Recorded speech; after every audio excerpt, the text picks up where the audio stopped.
The other day, I decided to revisit the Sega Genesis Mini and try out my favorite games on there.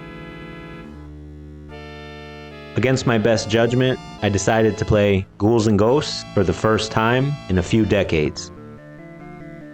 I'm not much of a fan of the series because it was always crazy difficult, and I didn't really feel like getting my butt kicked over and over again.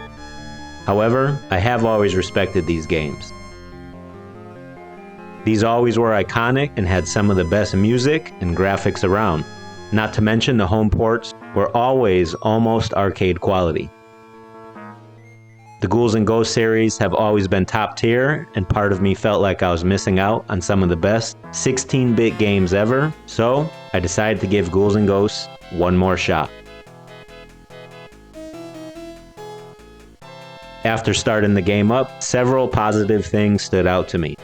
First was in the settings menu. This was hilarious to see because of the notorious difficulty this game presents.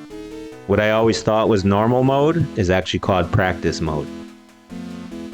I got a kick out of this because talk about trolling and undercutting anyone's accomplishments should you happen to complete the game.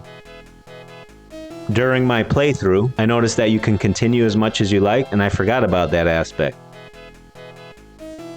Most games have limited continues, but this doesn't, which is great considering the difficulty. However, the most generous thing I noticed, after dying several times on every stage, when you continue, the spawn points were quite generous. This definitely helped alleviate some of the difficulty because I thought I was going to have to start at the beginning of each stage, and I thought to myself, damn, this is going to be rough. This is a great aspect, and I have to admit it, I am a fan of this component of the game. As for the gameplay, the controls are smooth, responsive, and control great. This is yet another aspect I forgot about because of the past beatdowns from this game. Some people refer to this series as the original Dark Souls, and I would have to agree with that. The armor in this game has always been funny to me because of the way it breaks apart. And I was always curious to know who are the armorers that made these because it just crumbles at first contact and does not help at all. This is definitely shoddy craftsmanship at its best.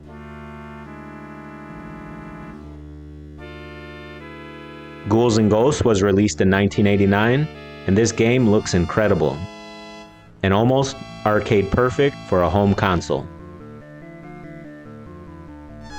Every enemy is detailed, and the stages look absolutely amazing.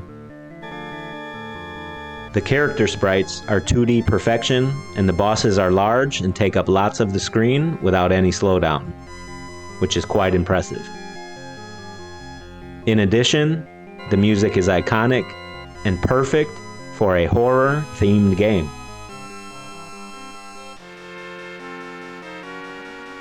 After playing this again with an open mind, I have to say, I am now a fan of this game, and this was the furthest I ever got playing it. Ghouls N Ghosts has my respect now more than ever. I was definitely wrong in my assumptions about this great game. It turns out it is a great one, and one of the best launch titles a new console could have. This is definitely worth a playthrough every once in a while, especially around Halloween.